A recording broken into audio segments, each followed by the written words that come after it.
The Hoop Heads Podcast is brought to you by Head Start Basketball. The one-on-one time during free throws, you go and talk to each guy and just ask them not about basketball. You ask them about their day. You ask them about school. You ask them about girlfriends. Then they're like, wow, this guy's not just about basketball. And that's how you build your relationship. Izzy Santiago Jr. is the boys director for MAC Basketball AAU in Cleveland, Ohio.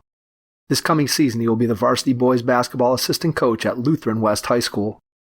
In addition to his coaching experience, Izzy has been a basketball official at both the high school and college levels for more than 20 years, including 6 years in NCAA Mens Division 1 with the Big Ten, Mid-American Conference, Summit League, and Horizon League. He is currently an NCAA Division 2 and 3 official for Elite Officiating, where he is also the training and development coordinator for Elite Officiating, which covers 100 colleges from Juco to D3 and D2 in the Midwest region. Santiago was an all-state performer in both basketball and baseball at St. Peter Chanel High School in Cleveland, where he was Ohio's 1996 Mr. Basketball in Division III, leading his team to the state Final Four. He went on to play collegiate baseball at Western Kentucky, where he was named first-team All-Rookie in 1997. Santiago has worked 24 years for Dominion Energy Gas as a contact technician specialist. Hey Hoopheads, sign up today for the Summer of Better virtual basketball camp with our partners and friends at Dr. Dish Basketball. Their Dr. Dish shooting machines are undoubtedly the most advanced and user-friendly machines on the market. And remember, you can get up to $2,000 off on any trade-in. Learn more at drdishbasketball.com and follow their incredible content at Dr. Dish B-Ball on Twitter, Instagram, Facebook, and YouTube. Mention the Hoopheads podcast and save an extra $300 on the Dr. Dish Rebel, All-Star, and CT models. Visit drdishbasketball.com for details. That's a great deal, Hoopheads. Get your Dr. Dish shooting machine today. Hi, this is Ted Hotelling, head men's basketball coach at the University of New Haven, and you're listening to the Hoopheads podcast.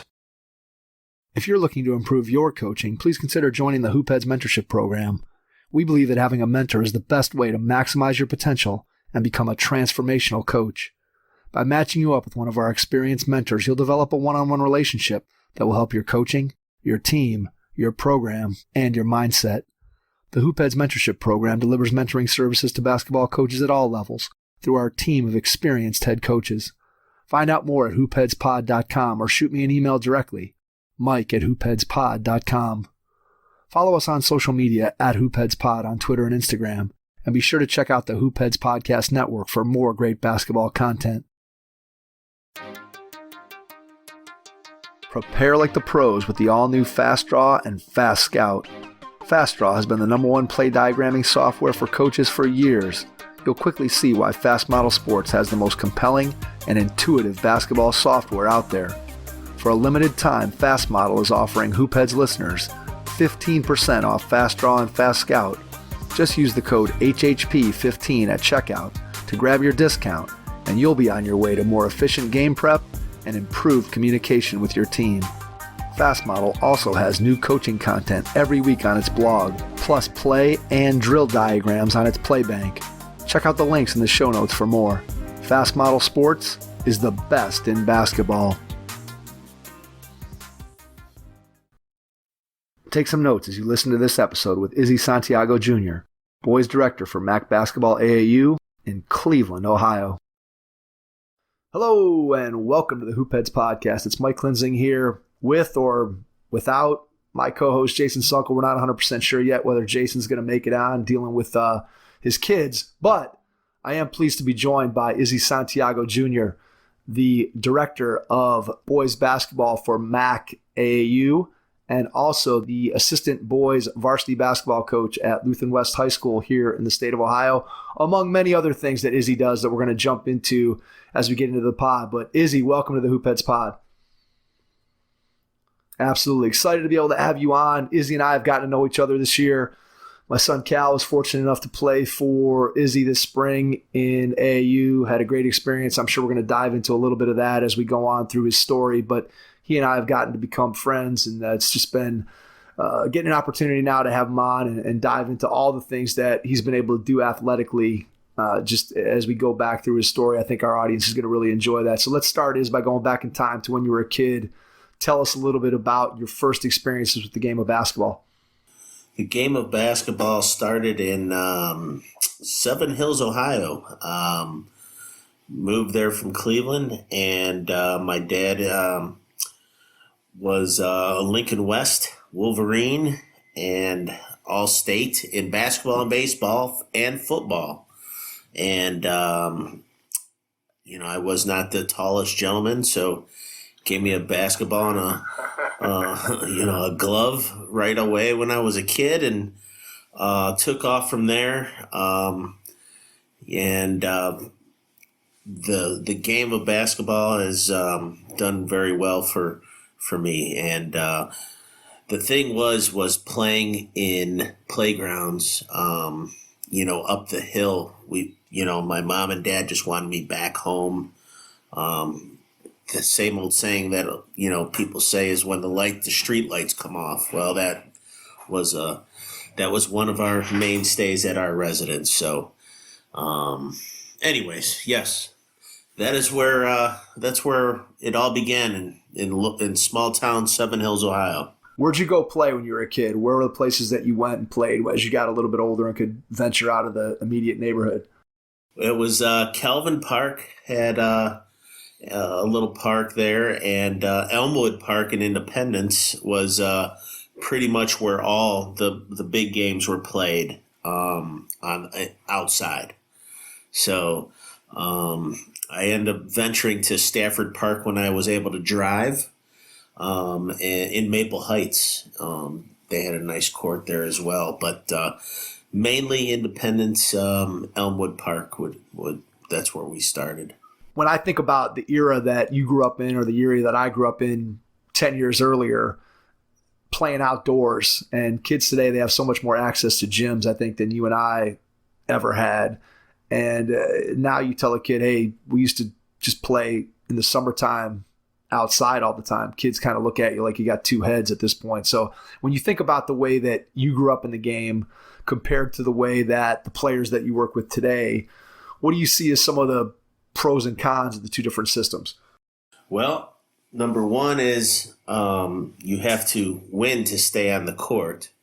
So, it made you your determination to stay on, because you weren't picked all the time. So you might play and then you have to wait 45 minutes because of the crowd, the players that are there. So it gave you a respect of winning and losing real quick as a young guy, So and today's kid don't have those opportunities because, one, the outdoor game is slowed down, and there's not, open gyms are very rare anymore, open courts or whatever. And when I played, it was very competitive, and it really helped me at an early age learn, hey, you want to play on the court, you got to win, and not just be, it's a team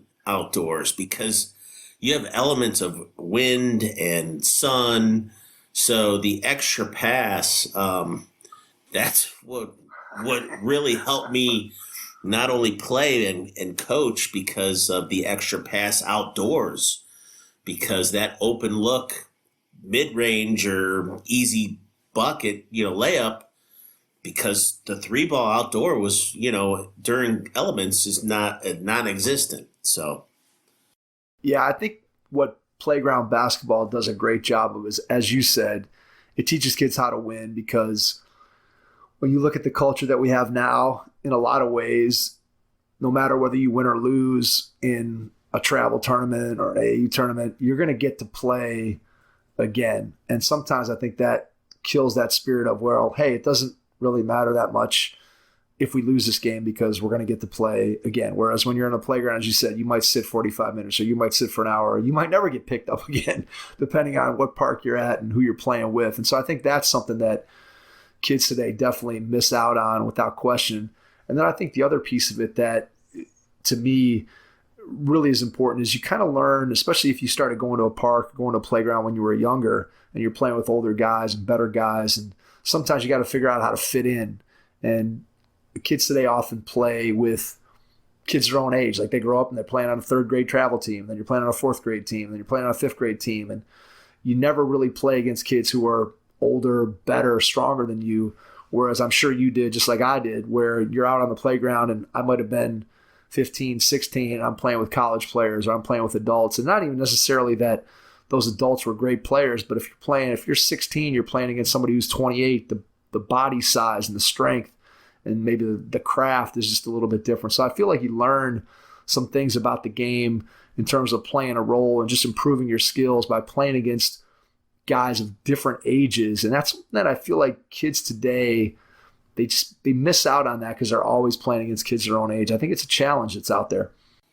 Absolutely. The key that I would say is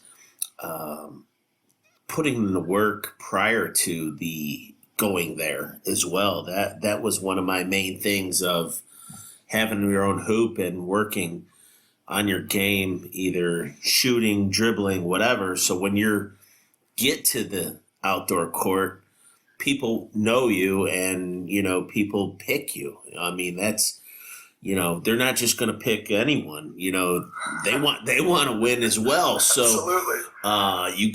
you actually gotta impress some of the older guys. And, that's from going to those courts when there's no games and the older guys show up to work on their game and they see you working. So that helps out with, the respect factor as well. Cause now, I seen that kid 6 days in a row cause I'm working on my game. So he's going to pick me, so that kind of stuff doesn't happen, because a lot of those times he would bring me over and say, hey, you might want to work on this move or, your elbow or whatever the situation is. Those older guys help me with the one-on-one time, and it was free training. Everyone has a trainer now and, whatever the cost is, but when you're out there in the park and you get an older guy, man, that was great. So that really helped me out. How'd you go about working on your game? Like how'd you figure out what kind of drills or what kind of things you wanted to work on?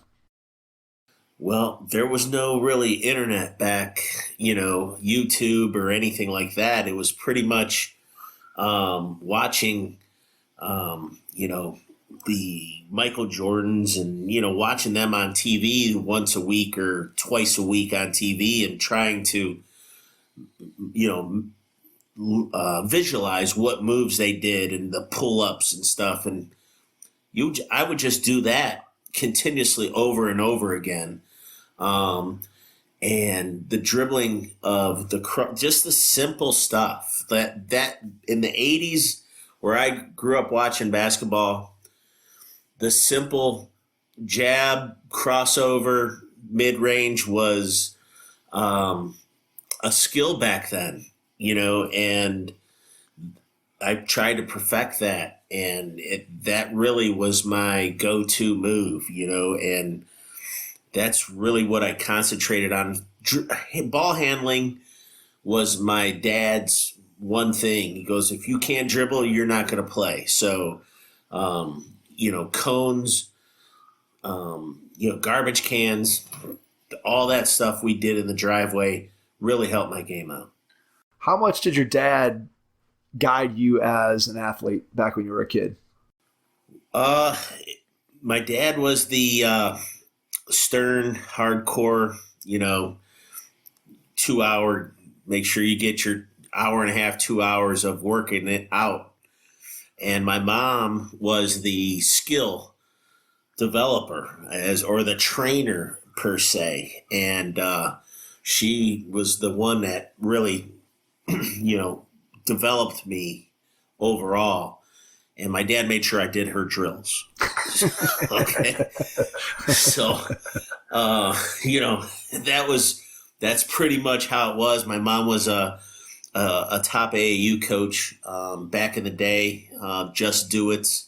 She had 11 D1 players throughout her career and multiple D2, D3 college players. And I take a lot of her coaching antics and stuff like that. So she was a firecracker. And, there's a coach coaching at University of Akron right now on the women's side, Colleen Day Henderson.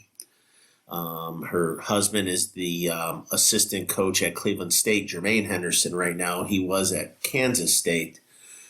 And so she has, it's been so my mom really brought me into this game, along with my father. So what's something that when you think about yourself as a coach that you can feel the influence of your mom in your coaching? Passion. That's the one thing I feel that, the players feel they feed off the passion, your instruction in the huddle, and you gain attention because of, and it's not loud, you're just instructing. And that I got all that from my mom. She was, very passionate about the game of basketball, loved it, traveled and all that stuff. I just absorbed how she did things and used it for my coaching. And I really value the VHS tapes of watching her coach and see how her interactions were on the sidelines. And to this day, those are invaluable. Did you always know you wanted to be a coach? Was that something that even while you were playing, you thought in the back of your head, hey, at some point when I'm done playing my sports, and we'll talk a little bit about your baseball career here in a second, but when I'm done playing my sports, that coaching was a direction that you wanted to go? Or is it more a case of when you got done playing, kind of looked around and were like, hey, the game's kind of going away. How do I stay involved in it? Which one of those paths maybe better describes your route to coaching? Well, any point guard, as they say, point guards are the coach on the court. So for me, when I got done playing, I knew I wanted to stay involved in the game. Number one is so I started officiating, but number two was I was doing some coaching, some training, coaching, whatever it is that they call it now. But the coaching aspect was always in the back of my mind when I graduated high school and started college, because I went to a different path in college with a different sport, baseball. But I always basketball was always on my mind. It was pretty much my love of a sport was basketball. So in that aspect, I love the coaching when I was a player because I coached on the court as a point guard. And I go, man, if I could just help some kids out, down the road. So pretty much when I was a senior in high school, I knew that was going to be my path. All right, let's go back to your high school experience at Chanel. Talk a little bit about how you balanced the baseball, which you were an all-state baseball player, an all-state basketball player. How do you balance those two? As we get into the year 2022, it's a lot more difficult than it's ever been, I think, for kids to be able to play multiple sports and especially play multiple sports at a high level, just with the demands that their high school programs put on them. And then just the demands of, hey, if you want to make a high school team or be good on a high school team, you got to put in a lot of work in order to be able to do that. So how, when you look back on your experiences, how did you balance being a multi-sport athlete? And what do you feel like you got out of that experience just in your life in terms of how it enriched what you did? Well, yeah, that it was different back then as well. AAU was not as big as it is now. You actually it was probably 10 teams in Cleveland. That was, but what I balanced was the skill set of each sport. For baseball and basketball, what helped me drive was off the court and off the field of doing drills, not just for baseball, but for basketball, not just for basketball, for baseball. So doing those drills helped me with agility and speed and strength, all that stuff every day helped me with both sports. And once spring hit, basketball was over, went right into baseball.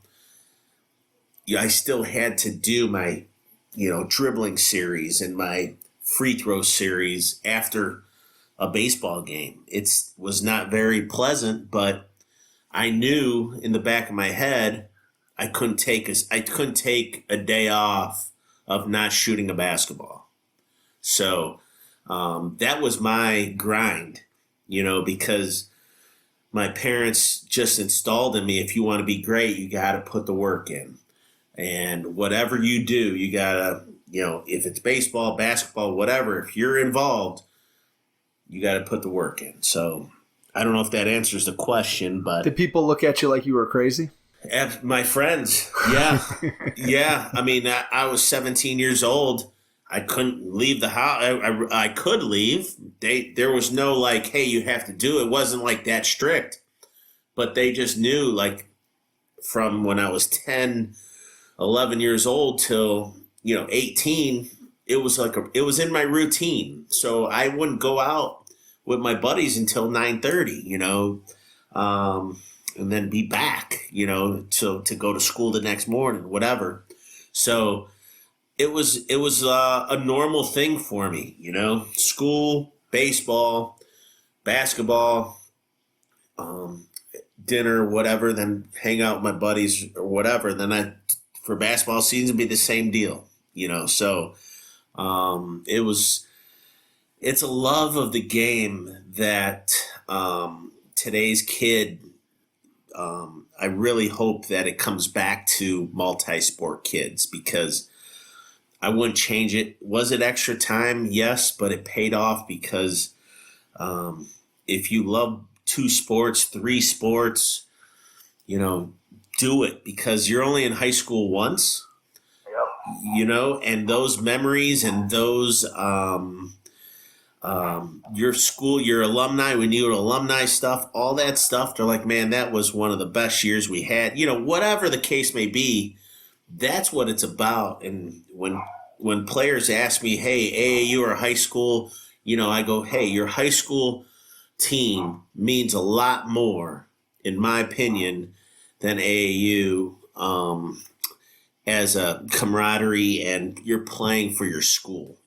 Yeah, it's so different. I just think when you talk about kids being able to play multiple sports, and you look at the way that things have gone, and it's so much more difficult now than it's ever been. And I think kids that grind the way that you did, and again, at that time, we use the word grind, I think, sometimes too much, because if you were like me, which I'm sure you were, that it wasn't like you going out and getting your shots up. I don't think you ever looked at it like, oh my God, I got to go out and, I got to go out and play some basketball and work on my game. It wasn't, I think people sometimes misread what that was like. Like, that's what I love to do. Like, for me, missing a party or not being able to go do such and such with my friends so I could go play basketball at Tri-C at the old open gyms that they used to have on Friday nights. I'd pay $1 and go sit in the hallway and wait to try to be the first one in to get in on that court. Like those things, like people are like, man, did you feel like you were missing out on stuff, or was it a big sacrifice? I'm like, no. I'm like, that's where I wanted to be. And I just get the sense that that's the same way you looked at it. It wasn't a sacrifice. It wasn't a challenge. It was just, that's what you love to do. Yeah, absolutely. And it was ingrained, like when I was young. So that's the thing that was, I really enjoyed. That was my routine. And some people, have their routines. And as an athlete, I really enjoyed putting in the extra time and doing all the little things. I look at it now, I say little things, but at the time, it was normal. Right. We didn't have cell phones. We didn't have the internet. So it made it a lot easier, I'll be honest. There was really no big distractions like today's kids have. They have a lot of distractions in the palm of their hand. Right. We had perfect pagers, I mean.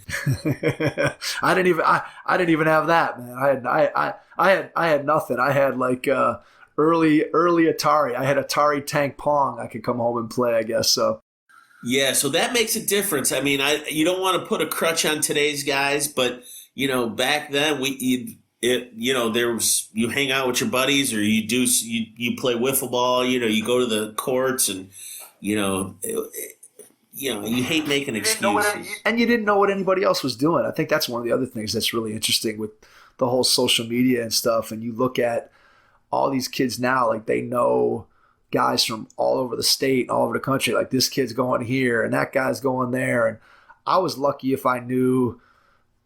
I remember, like you talked about having there be 10 AAU teams when you were in high school. I think when I played, there was 2.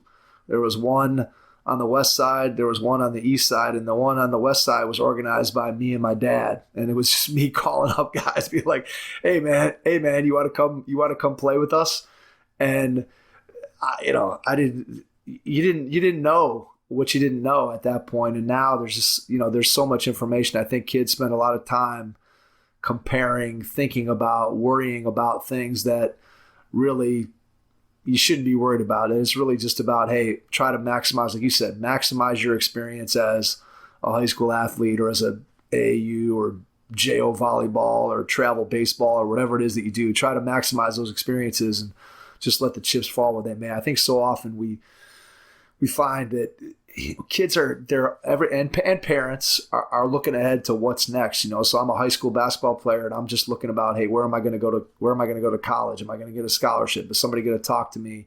And instead, it's like, man, you got your high school career right in front of you. Like, try to enjoy that. Or you got your AAU experience right in front of you. Try to enjoy that. And it's tough. It's tough on kids. I think it's way tougher on kids today than it was for you and I. I couldn't even imagine, like, as a college athlete, some of these guys and having to jump on Twitter after you have a bad game. And, it's bad enough that you're beating yourself up and maybe your roommate made fun of you, or a couple people that, were fans of you while you're, walking across campus. But to have a whole internet waiting to beat you down if you have a bad game, I can't even imagine what that's like for kids today. Correct. And that's the thing that we can't. Like for me, I'm only a coach. We're coaches, so it's just like that aspect. We don't know how those guys, other than when they bring it to us and say, "Man, coach, I'm getting beat down on social media," and that's where your coach and your friend, you come in and you tell them, "Hey, just don't listen to that stuff," and right, and because we never went through it. We had to wait till the plain dealer came out in the morning, See what Eddie Dwyer had to say. Yes, right? the Sun News, or the Sun News was every Wednesday, so it was so you had to wait. I mean, I was lucky we were covered by the news channel, so it came out at 11 o'clock for a lot of our games on basketball and at Chanel, and so that was pretty much the only thing. And they don't rip you like today's social media, just anybody creating an account, and so it's a different perspective for today's kids, and but they did. I'm lucky. My guys reach out to me, and it really helps out. Absolutely. I think it's the power of those relationships, right? Yes, absolutely, man. Coaching is all relationships, man, and you build them because, AAU wise, you get guys for 1 or 2 years and you recite, there's another group coming right behind them, you want them for 3-4 years, but that doesn't happen in all the time. So AAU wise, every year you got to just keep building And that becomes your strong program, and the relationships with not just the players, but, grandparents, friends of that people come to games and you go and talk to them. You know what I'm saying? That is, to me, when you build a program, is you're the salesperson of your squad. And not only on the court, but off the court as well. All right, let's talk a little bit about, I want to get into that relationship piece of it in a second, but just give people an idea of, we're going to kind of jump ahead and then we'll jump back because I know we want to hit on some officiating stuff and more of your direct line into coaching, but talk a little bit about the opportunity with Mac Basketball and how you came to be the boys director, and then we can jump into some of the things that you're able to do as an AAU coach when it comes to relationships. So first of all, just tell us how you got involved with Mac and just how you came to the current position that you're in there. I started coaching 4 years ago with Kevin McNamara, who's the founder of Mac Basketball. He's the girls director, and he asked me to coach a ninth grade team, and had a good experience and enjoyed it. What I knew was going to happen, got hooked. And there was a couple leadership guys that was the director for his boys side that he asked me 2 years ago to, take over the program.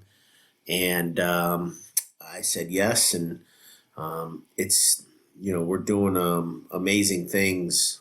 We went from 14 teams to 25 teams in 1 year. And it's not about the quantity. It's about the family atmosphere that we bring, that I brought to the boys' side that Kevin had on the girls' side. He had a very successful girls' program. He still does. But I wanted to bring a different flavor than just the roll the ball out on the boys' side and it's just a moneymaker. Like a lot of the AAU programs. And I don't talk bad about any program. That's just not how I roll. But my thing is a family-based organization, and I believe in that. When you talk about that, and obviously with my son getting a chance to play for you this year, I got to see that firsthand. But one of the things that I think that probably has impressed me the most is just the relationships that you're able to build with not just the families, as you mentioned, but I think ultimately probably the most important relationships with the kids. So just talk a little bit about how, especially in an AAU environment where you're only seeing those kids twice a week, maybe for practice. And then obviously once you get into games and tournaments, you're kind of hanging out on the weekends and guys are together. But just talk a little bit about how you build those relationships with kids in the AAU environment. It's not easy. Okay, so number one is when you scout your players or you look who's going to help you and that kind of stuff. You have your first initial meeting and you give your guidelines and stuff like that. And the best thing that helped me was this group, the groups that we've had in the past. They, I really talk to them. If you just be on their level and just talk to them to start with and just explain to them like, hey, I'm on your side. This is the expectations we have. And I set high goals, high expectations for every team in our program. And what happens is they either believe it or they don't. Okay, so a lot of times, majority of the guys will be on board. Some guys won't, but then they'll see that the majority is on board. They get on board, and it's the rope. You throw it and you wheel them in for the fishing net, and that's you get them in there, and it's either they're in or they're out. And a lot of times, for me personally, you go on and you just talk and build that relationship with your guys. I mean, talking is huge. especially if it's a new group. And the one-on-one time during free throws, you go and talk to each guy, ask them not about basketball. You ask them about their day. You ask them about school. You ask them about girlfriends. Then they're like, wow, this guy's not just about basketball. And that's how you build your relationships. What you have for lunch today. I mean, and I used that as a referee, and I brought that to coaching, because if there was a new coach that I refereed, I don't know this guy. I know him as Joe Smith from Michigan. And I would say, hey, where'd you guys go to lunch today? And he's like, whoa, how was the bus trip over? Whatever the case, the one-liners that I used that, I adapted that to coaching, and that really calmed a lot of nerves down with new players. And all of a sudden they trusted me. It's a trust factor. I got to trust these guys. They trust me as well. Now let's jump to building relationships with families. And again, with the team that we had this year with our team of kids that are going to be juniors, and and we'll talk maybe a little bit about how you got that group to coalesce on the floor, and just what made them so fun to watch. And I'll kind of share my perspective on that. But from a family standpoint, when you're coaching the team, obviously you have a lot more direct contact with the families of the teams that you're coaching. But as the director, you're not coaching every single team. So how do you make sure that you're touching those families of teams that you're not coaching, and then also give guidance to your coaches who are working underneath you to make sure that they're replicating the same sorts of things that you're trying to do with your players that you're directly coaching and your families that you're working directly with? Yeah, it's constant communication. I really feel that we have our Zoom call with our coaches before the season. We had one during the season. We have the end of the season call. We also have our coaches at tournaments that play in the same type of tournaments, and you just go talk to them, and you call them during the week and just say, hey, how's it going? And they give you feedback and you give them feedback with that. And during tournaments, I mean, that's our life as director. You don't have a lot of free time from end of March to mid-May for Ohio AAU, because you're in the gym all weekend and you don't really go see games. For me personally, I'm in the stands talking to folks, getting their perspective and what I need to change as a director going forward, and seeing, and that means a lot to those folks when you have the director of the club at their kids' game and asking how's their experience, or, how's little Johnny doing, and there could be a lot of negatives. And as a director, you absorb it, you take it, and critiquing is great. I love critiques. So you just absorb it and let it come on, and you make the changes either immediately if it's needs immediately addressed, or you wait until the proper time to talk to that coach or make a change. So what's the biggest challenge in being the director of an AAU club? The challenge is the unknown of 25 teams, and you can't be at every one of the games, because each one of my players are family to me. So I made sure I knew every record of each team, and who each kid's first name, last name.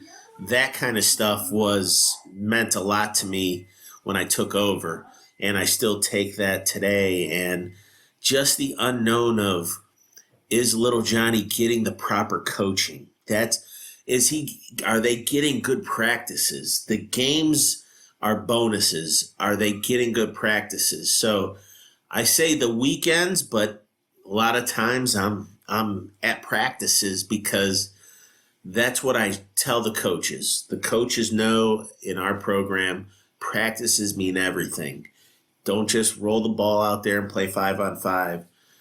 Have a practice plan, have itinerary, do everything like a high school or college would. And we gave practice plans out and, for our coaches, and this is a mock thing. We want you guys to use this or use whatever system you have, but it has to be organized, and we have to work on skill, ball handling, jabs, and all the little stuff that people take for granted. We don't do that here. Anybody who's ever tried to run any kind of a basketball program knows that one of the biggest challenges is finding good coaches.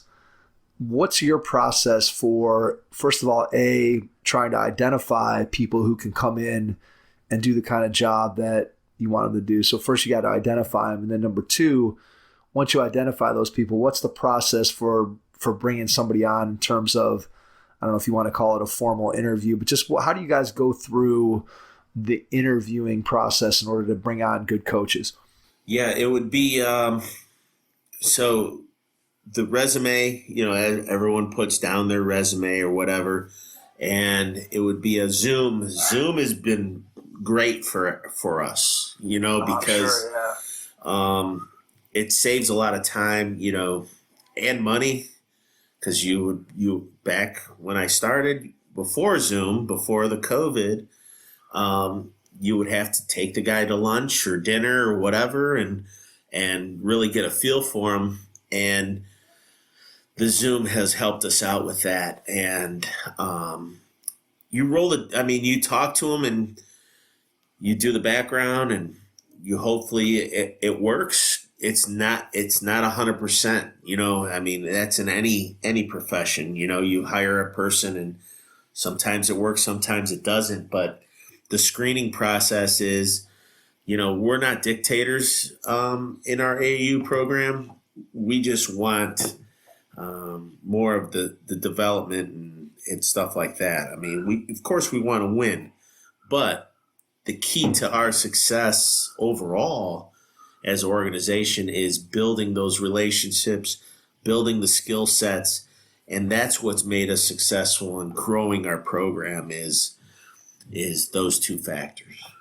Yeah, I agree 100%. I think one of the things, and I've told you this on a personal level many times, but I think it's worth discussing here, because when you start talking about people who are out there in our audience, whether it's high school coaches or AAU coaches, youth coaches, one of the things that was the most impressive about what you were able to do with the group of 10 kids that you had, that my son was fortunate enough to be a part of, was just how you took a group that some of them knew each other, and I don't know, that there were some small groups that were friends, and then other kids that just kind of, just knew each other casually. And then all of a sudden you put that group together, and through what you're able to do with them on the practice floor, and just got them to buy into, you talked a little bit earlier about the extra pass and just their willingness to share the ball and play hard and compete and just do those things together.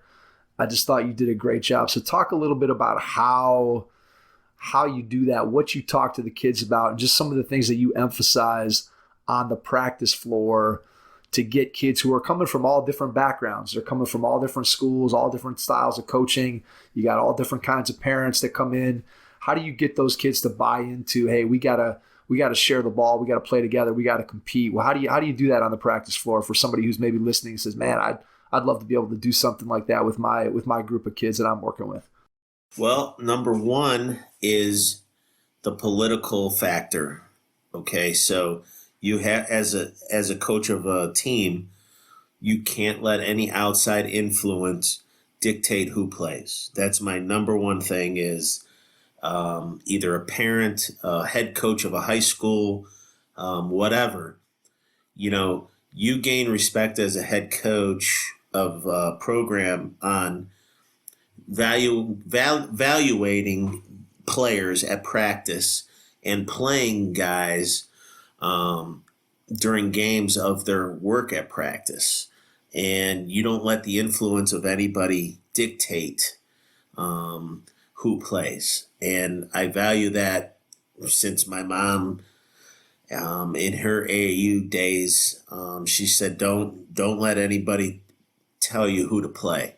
And that really, I take that to heart every game I coach, every practice I'm at, and I make practices hard, okay, where practices are structured like a high school, college. Doesn't matter, this is AAU.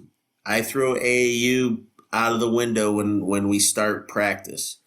We don't roll the ball out. It's timed, and the players, our particular team, those guys appreciated the structure.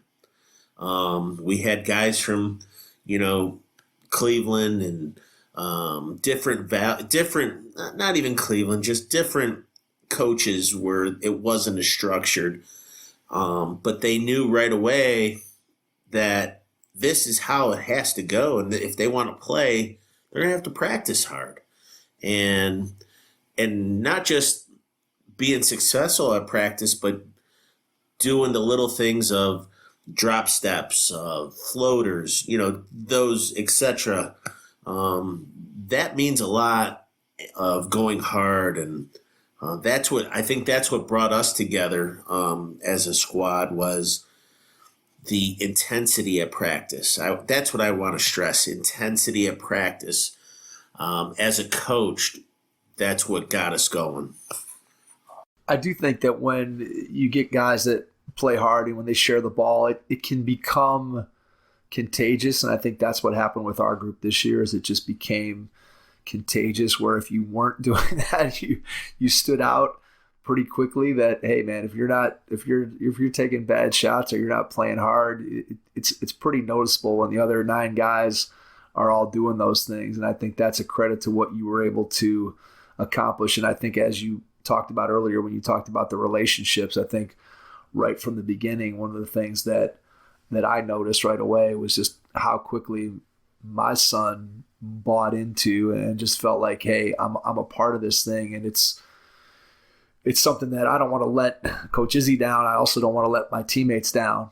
And once you have that, once you've established that, I think then you have an opportunity to do some really special things, which our team certainly was able to do. When you look at the spring season that they had, it was just a lot of fun as a parent to sit in the stands, be able to watch it. And then I think the other thing that you and I talked about a couple times during the season that I know you remarked to me that one of the things that you loved about the team, and forget about the kids, but just the families and just how important it was that I think the families kind of, for lack of a better way of saying it, stayed out of the way and let you coach the team and let the kids play. And so often, unfortunately, in today's world, we see that that's not the case. So just talk a little bit about maybe that piece of it from how important it is, or maybe how you envision the ideal sort of parent role and how the impact that can have both positively and negatively on a team. Yeah, that was, for a new squad, I did not restrict parents from coming to practice. I wanted them to come to practice to see how it's run, are they getting value? Are their kids, understanding what's happening? So, we had parents at practice, which was great for me personally, because that set the tone. Some coaches don't let parents at practice. And that's what they do. But for me, once you come to a practice, you're going to be like, man, I'm good. It's structured. My kid's learning. You come to 1 or 2 practices, you're pretty much saying, hey, my kid's in good hands. And I think that's what happened with this group. A lot of the parents came early and came to practices, saw the what we had, and it wasn't what we were telling them at practice, was the same thing we're telling them during games, and the respect factor from the parents, which is a special group that we had this year, because we had 10 guys and there's 5 guys on the court.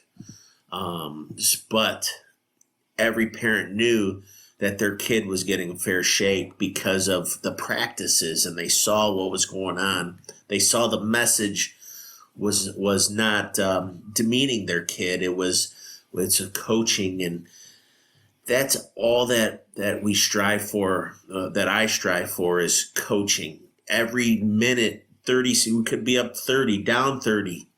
It's all coaching. And my job is to get them better for their high school program, and my job is to get them better for their college career. And some coaches lose sight of that, and they want to win everything. But winning ain't everything in today's society. In today's society, it's different because of the NCAA, scouting and things like that. And to me, if I can get my guys prepared and the parents see that, they'll leave you alone. All right, I want to ask you a question about the college piece of it, and then I want to come back to, rather than having a good parent situation, we'll come back and talk about a potential bad parent situation, how you might handle that. But let's first talk about the college piece of it. As an AAU basketball coach, as an AAU basketball director, how do you view your role in helping kids who have a desire to play college basketball?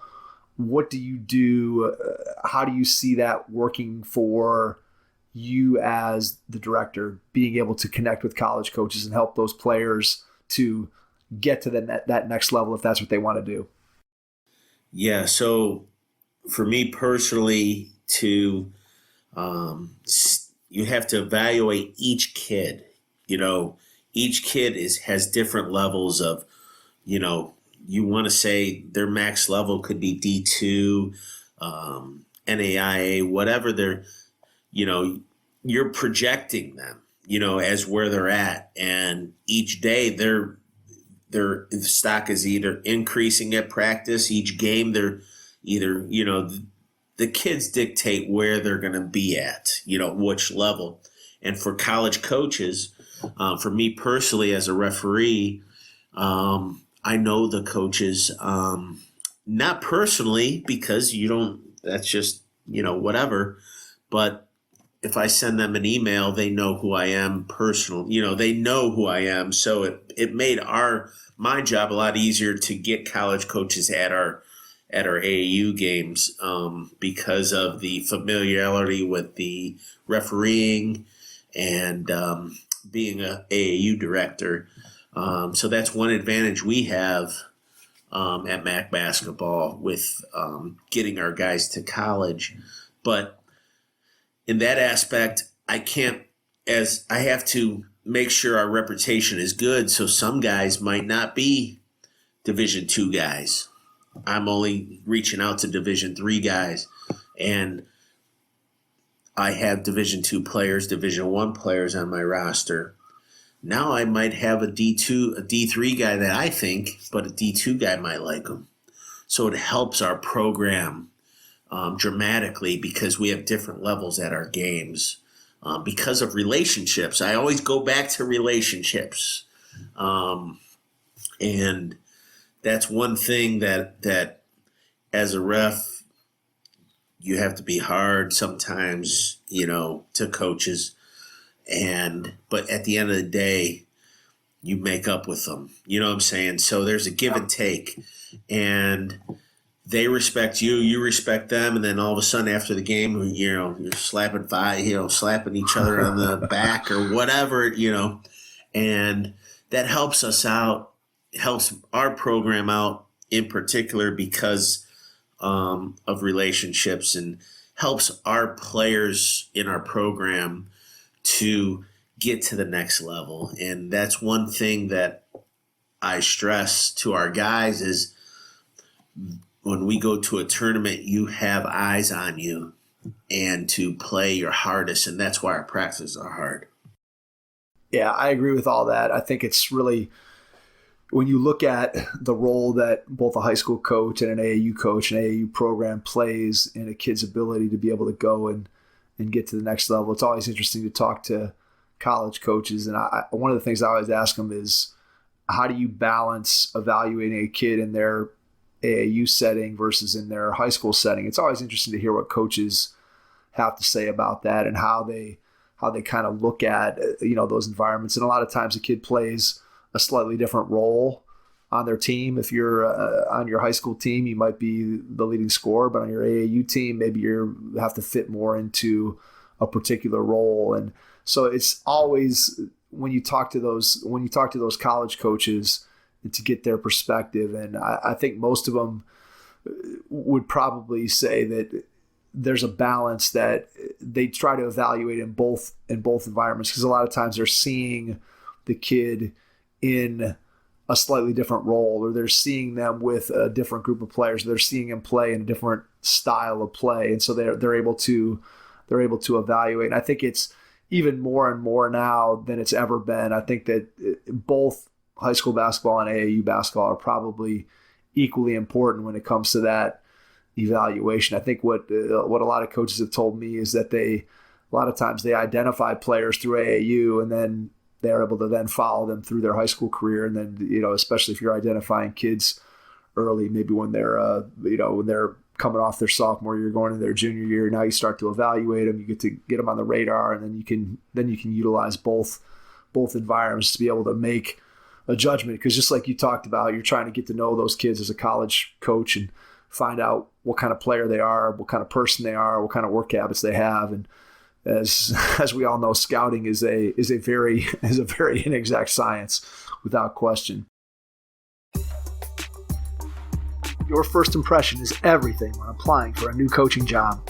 A professional coaching portfolio is the tool that highlights your coaching achievements and philosophies, and most of all, helps separate you and your abilities from the other applicants. The Coaching Portfolio Guide is an instructional, membership-based website that helps you develop a personalized portfolio. Each section of the Portfolio Guide provides detailed instructions on how to organize your portfolio in a professional manner. The guide also provides sample documents for each section of your portfolio that you can copy, modify, and add to your personal portfolio. As a Hoopheads Pod listener, you can get your Coaching Portfolio Guide for just $25. Visit coachingportfolioguide.com/hoopheads to learn more.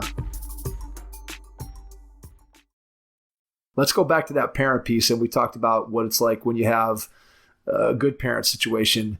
I'm sure at some point in your career you've been in a situation where maybe a parent was unhappy with playing time, whether that be when you're coaching AAU or when you're coaching in one of your scholastic settings. But just talk about how you handle maybe those difficult conversations when a parent comes in and says, "Hey, I think my kid should be playing more. They should be getting more shots." How do you handle those more difficult conversations? Yeah, that is the coach's nightmare right there. And each coach has different philosophies. Mine is a setting where if a parent comes to me and says, Johnny needs more playing time. So my first thing to them is, depending on the age, if you go into high school, 9th grade and up, I would say, hey, I want to have a meeting with the player first, talk to them about what's going on, in a meeting, ask them about practices. Is he going hard? Is he doing, what is he feeling? And just feeling the player out to see if this is a player-driven statement from the parents, or is it a parent statement? So I'll do the one-on-one with the player, let them go back to their mom and dad, or legal guardian or whoever, and let them reach back out. At that point, then we'll have another meeting with the legal guardian or parent and the player, and just everyone vent what they have to vent out. And after that, if that doesn't satisfy the parent, I would bring in the athletic director or administrator at that point, and just explain to them what's going on, and video. At that point, during the third or fourth process would be video on good and bad.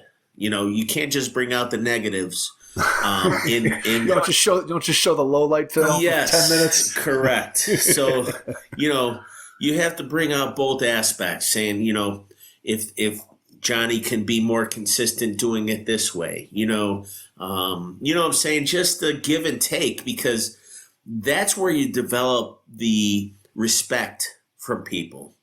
And I really value that. And they gain the respect because, wow, he didn't show just negative plays. He showed some good stuff.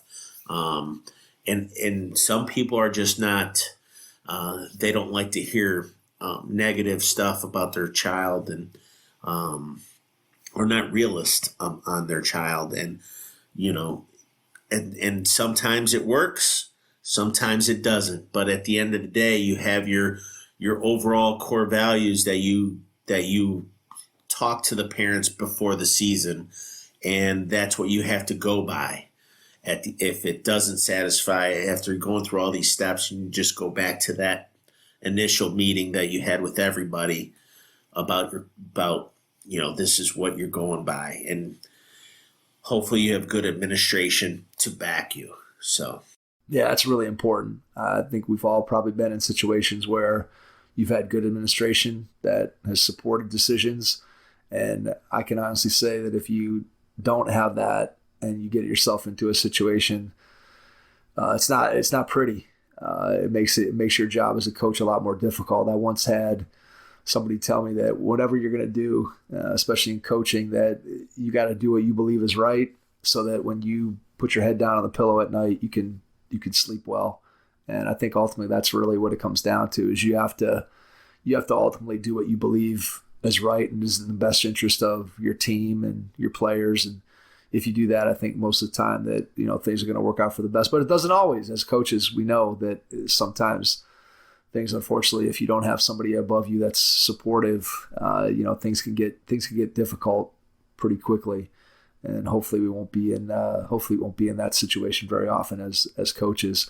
Let's talk a little bit about your officiating. Tell me your path to becoming an official, and what you like about officiating, what attracted you to it. And I know your dad was an official at one point, and so just tell us a little bit about how you came to officiating. Well, this is my 24th year of officiating.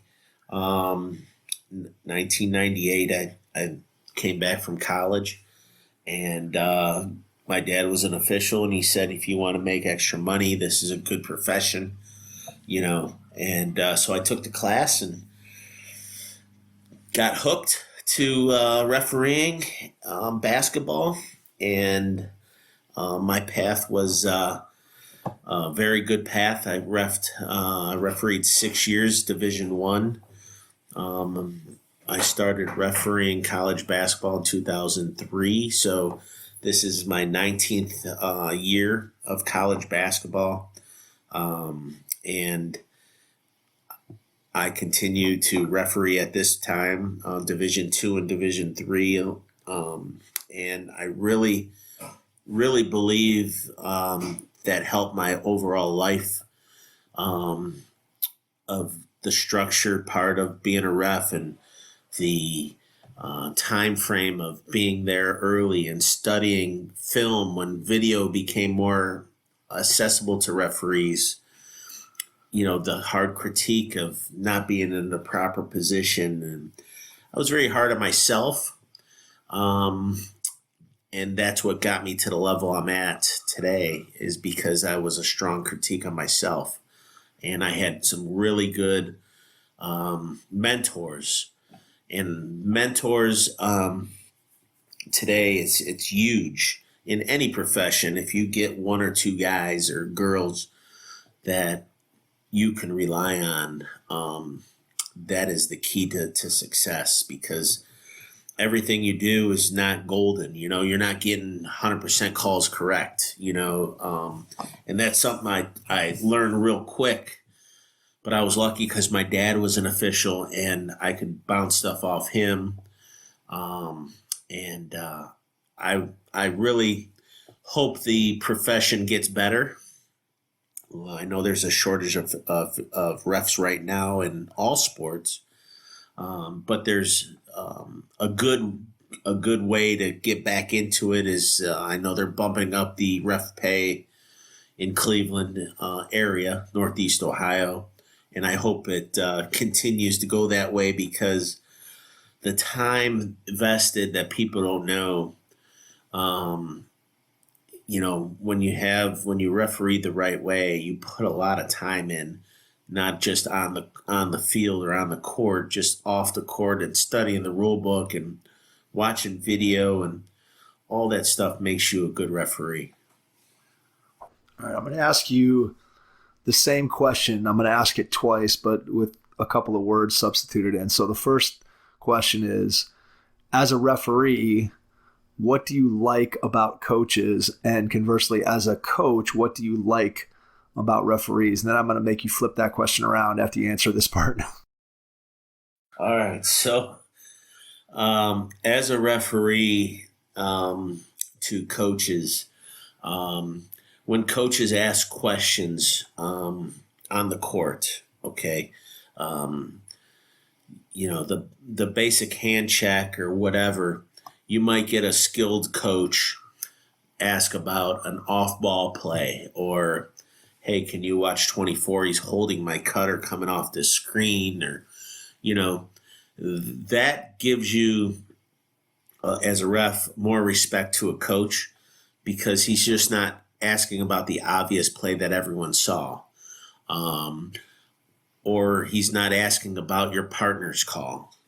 Hey, what did you see on that play?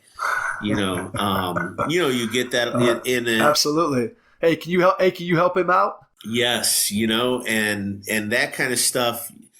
You just throw it right back at him and say, hey, coach, I had a different angle. You make up some stuff to hopefully calm him down, and then the skilled coaches will go, come on, we both saw what happened. You know what I'm saying? And he's correct. We both did see what happened, but a foul call is a foul call, and a lot of times you don't reverse it unless it's an arc play with the block charge in the arc. That's pretty much the only time you can change a foul call in college basketball.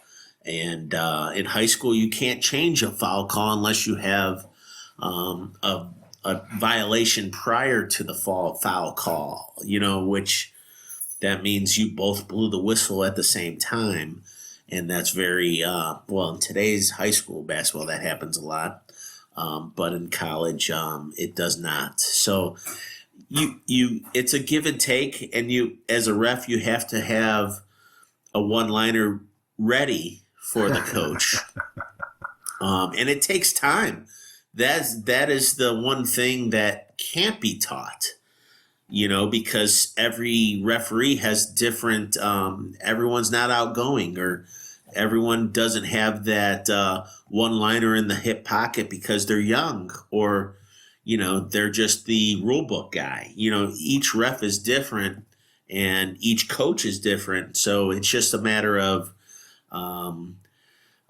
as a ref, hopefully with experience, you can talk to coaches. So that's one thing that, as being a veteran now, and I tell younger refs, I go, you have to learn how to talk to coaches, and give them the one-liner so you can go back to refereeing, because you don't want a big dialogue on the side because your partners are over there looking at you like, wow, is he selling me down the river?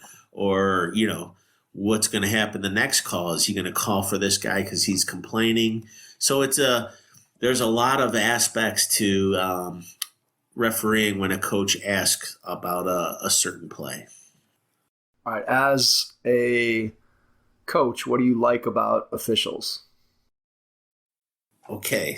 So I am a high school coach and an AAU coach.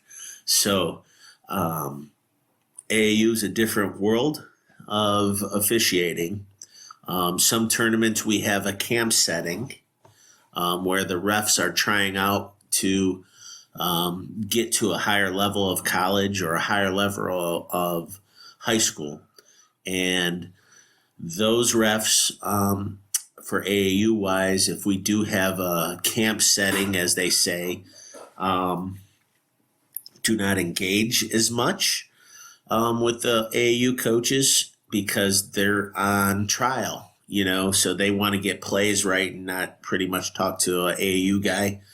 And a lot of AAU coaches do not have, a great background in coaching. It's more of gathering talent and that kind of stuff. So for me personally, I look at referees as a coach. Are they hustling? Are they getting in the proper angles? Just because I'm a referee. So I'm kind of a different breed when it comes to coaching and refereeing because I'm still on the court. But I do look at call selection on both ends. Are they consistent? Even if they're not hustling in AAU, are they consistent on both ends? And I think that's where I kind of take a back seat and don't question referees in AAU because of the as long as they're consistent. Yeah, I think the consistency and the hustle, right, are two things that any coach, no matter what level you're at, and look, AAU sometimes, depending on what tournament you're at, right, somebody could have refed, they could be on their 8th game, and so they're probably not going to be sprinting up and down at full speed. But yet at the same time, I think as a coach, the one thing that you do hope for and expect is that they're going to at least be in position to try to make those calls. And if they are, look, as you said earlier, everybody's going to make mistakes, and you can live with that if they're trying their best to be consistent and they're getting in a position. So I want to flip that question around now and say, as a coach, what do you not like about officials? And as an official, what do you not like about coaches? Well, as a coach, the know-it-all referee, where, we're not, you're not 100% right all the time, so it's okay to make a mistake. And when guys say, no, I saw it 100%, and they say, no, that was a foul, whatever the case is, then you watch it on video or, you're watching it the day after and you're like, man, there's no way, or you get, this happened to me personally this year in a big championship game. After the game, the referee said I missed it, but during the game, he said he had a great view and and that just, and that not telling the truth is sometimes a little thorny, right? Yeah. So it kind of, it's tough for me personally because I'm a ref. So what they're telling you is not correct, and I'm not one to throw rule books in referees' face or this rule. That's just not my angle of coaching. So the only thing that I don't like is when a referee says he was 100% correct, to be honest with you, because that's very far, especially in AAU, because a lot of times you have 2 referees and there's a lot of stuff that is missed or proper angles are not being seen, and it's hard to tell a coach, I'm 100%, and so that's one thing I do not like. All right, and then take it from the other perspective. As a referee, what don't you like about coaches? What's something that coaches do that make you angry as an official? Well, little Johnny's never swore in his life. I can't believe he would, if you go to a coach as a ref and say, hey, 24 is just running his mouth, can you help me out? and right away they go back saying, well, 24, man, he's never done anything like this, and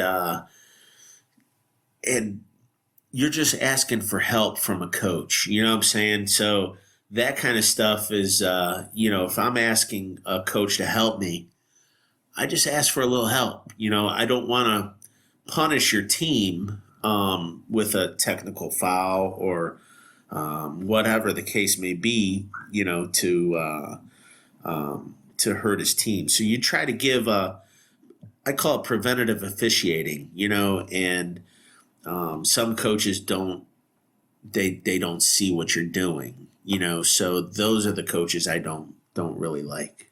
Yeah, that makes sense. I think as a coach, I think one of the things that I've always appreciated about officials that I've enjoyed working with are ones that will talk to you when you have a question, especially if you're doing it in a respectful way.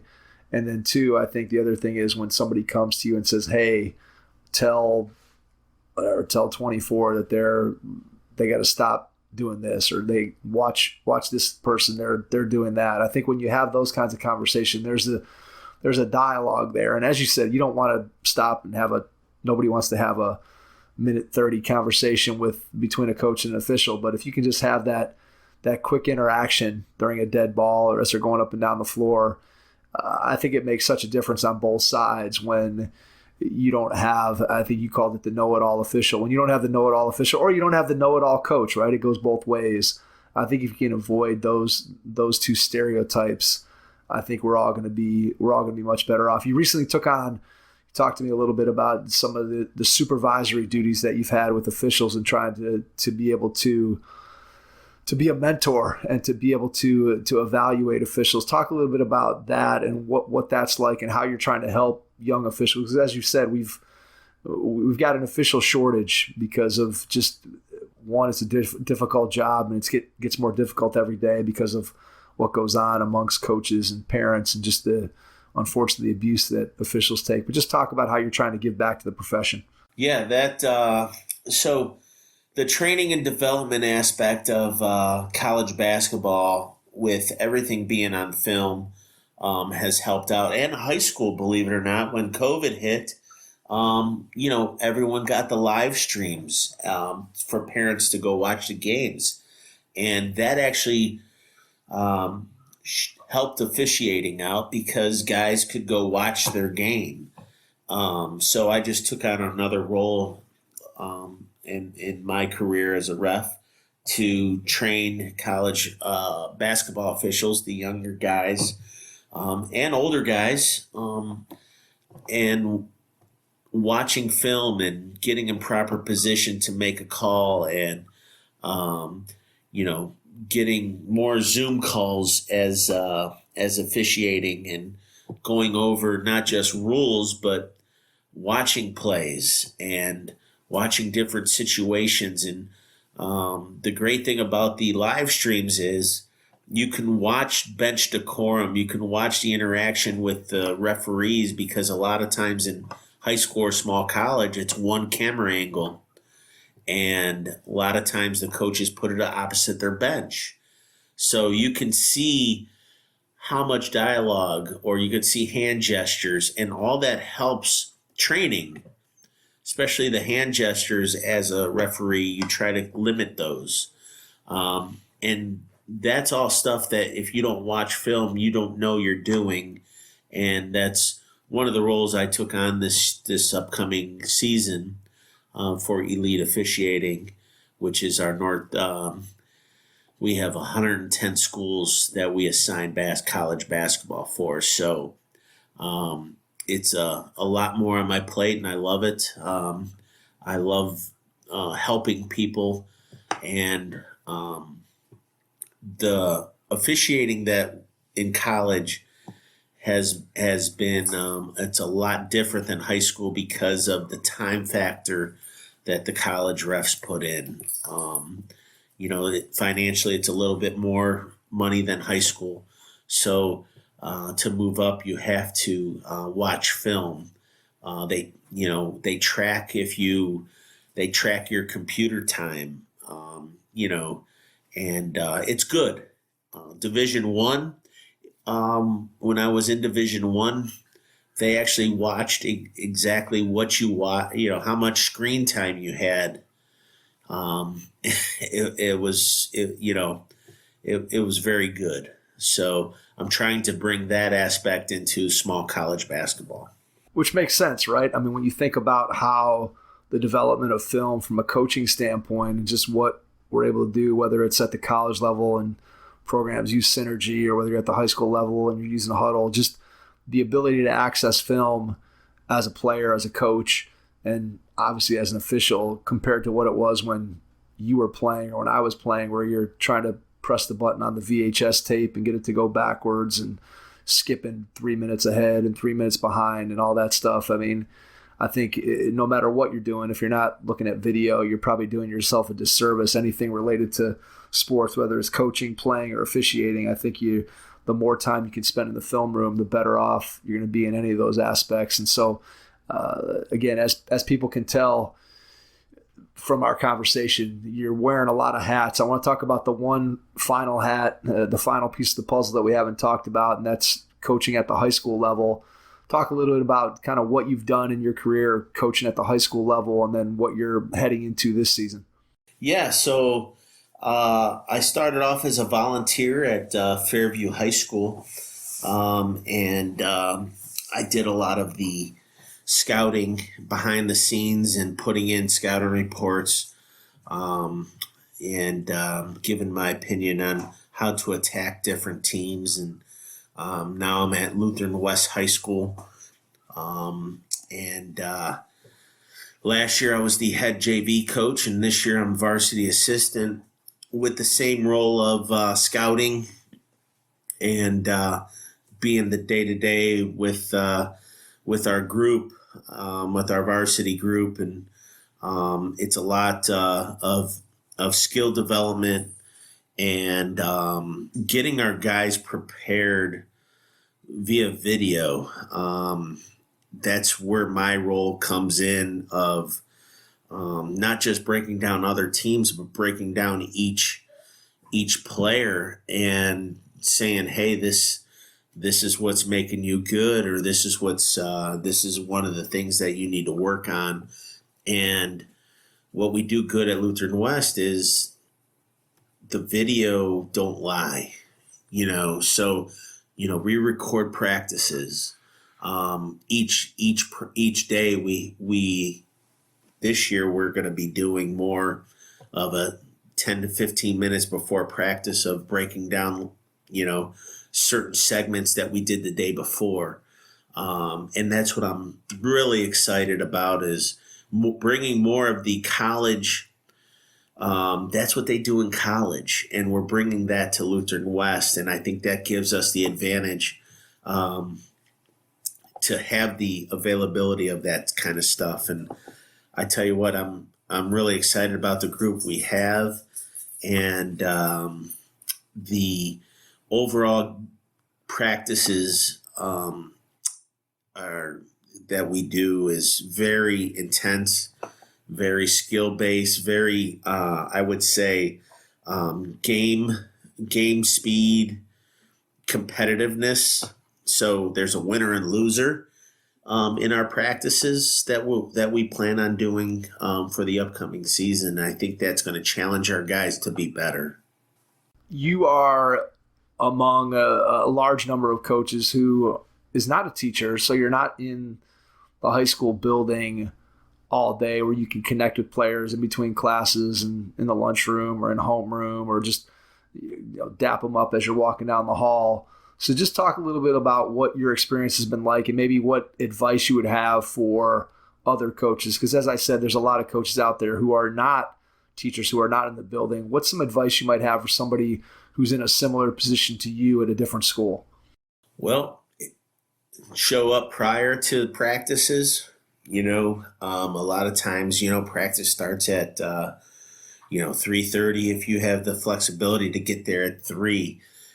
Talk to the guys while they're stretching.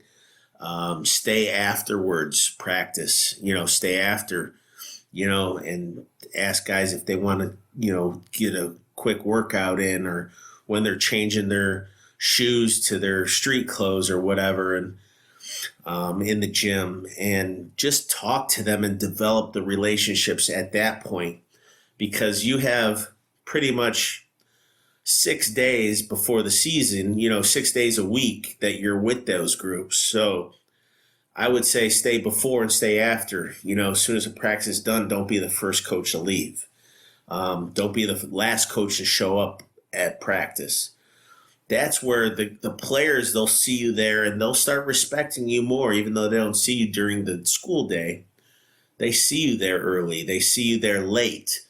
That gives you the respect. And that can't happen every day, don't get me wrong. But if you set the tone early as a coach, those guys respect that. And talking to them, even during when they're out on a drill, just talking to them about, just going up to them and say, hey, while the head coach is, doing his talking or whatever, or there's a drill going on, you could talk to them.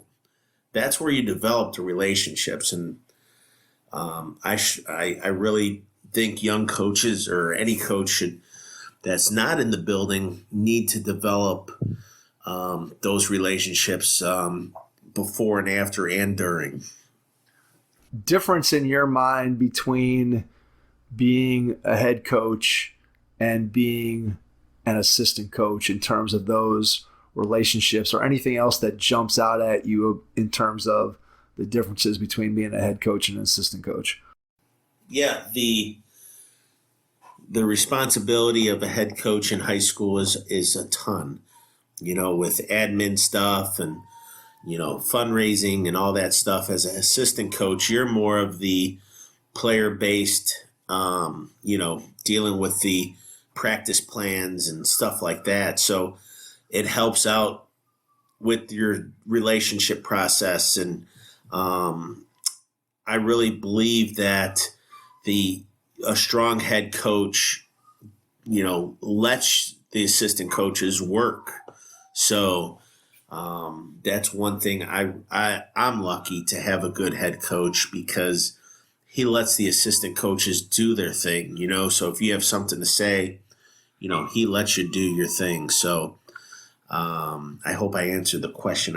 I might have went on a tangent there. No, that's 100% right. I think probably of anything that a head coach can do is to be able to empower their assistants, so that not only does that help the assistant, but it also helps the players to understand that the assistant has the ability to be able to have an impact on the program. And I think that the best coaches give their assistants that power and give them the ability to speak and allow them to command respect throughout the program. And it's easy as a head coach sometimes not to do that, to do all the talking yourself and try to do everything. And I've talked to a bunch of coaches that have told me, hey, the more I delegate, the more I let the good people that I brought into the program, the more I let them do, the more success we've been able to have as I've stepped back and sort of acted as like the CEO and empowered the people that I brought into my program. So I think that was a really good point. All right, we're coming up on close to an hour and a half. Before we get out, I want to ask you one final 2-part question. So part one is, when you think about what you have ahead of you, and you can take this in a lot of different directions. You can take it with AAU, you can take it with coaching at Lutheran West, you can take it with your officiating, maybe some combination of all three. What is the biggest challenge that you see ahead of you over the next year or two? And then the second part is, what's your biggest joy when you think about what you get to do day in and day out? So your biggest challenge and your biggest joy. Well, the biggest challenge is get my wife on board. That's a challenge. That's a challenge for all of us, man. No, I'm just joking.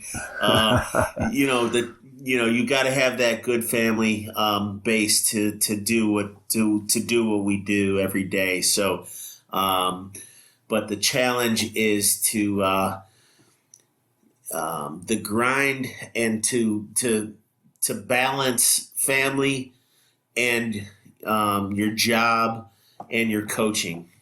So that balance is a challenge every day. And you can't lose perspective of each aspect of what you're doing. So that is the challenge every day that that people lose sight of, and you can't lose sight of family, your immediate family, and you can't lose sight of, a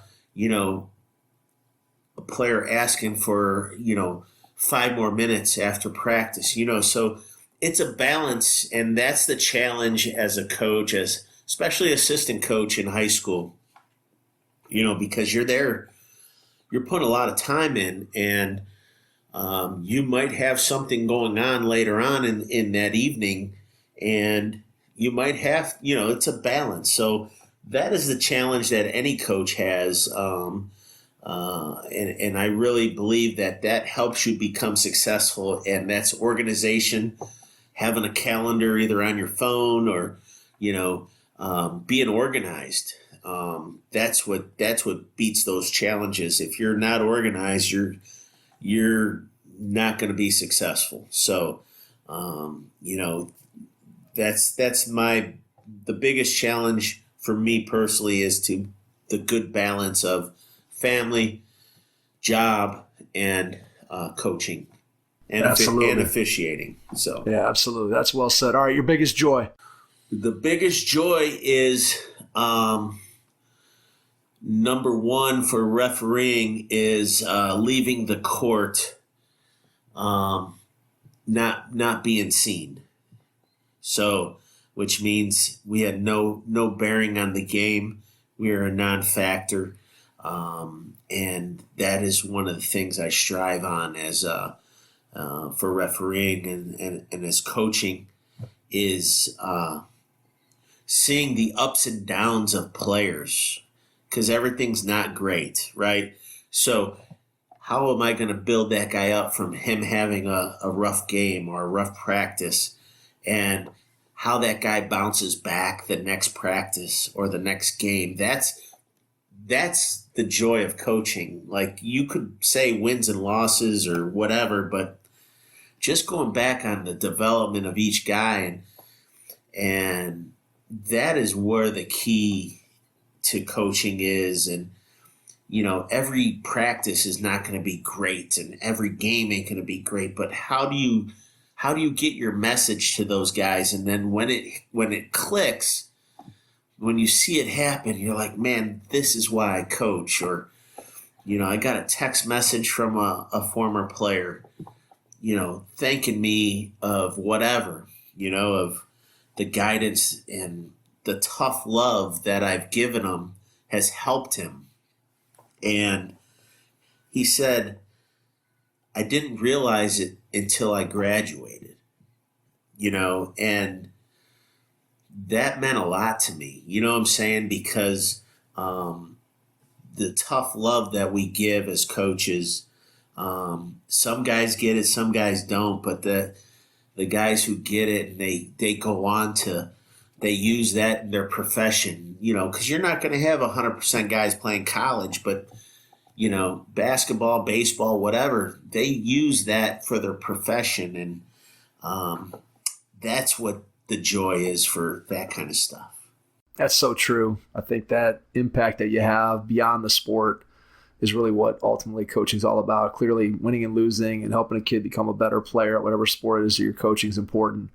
But really, if you can have a greater impact on them beyond the sport that they take with them, so 5 or 10 years from now, they're calling you up and sharing things about their life.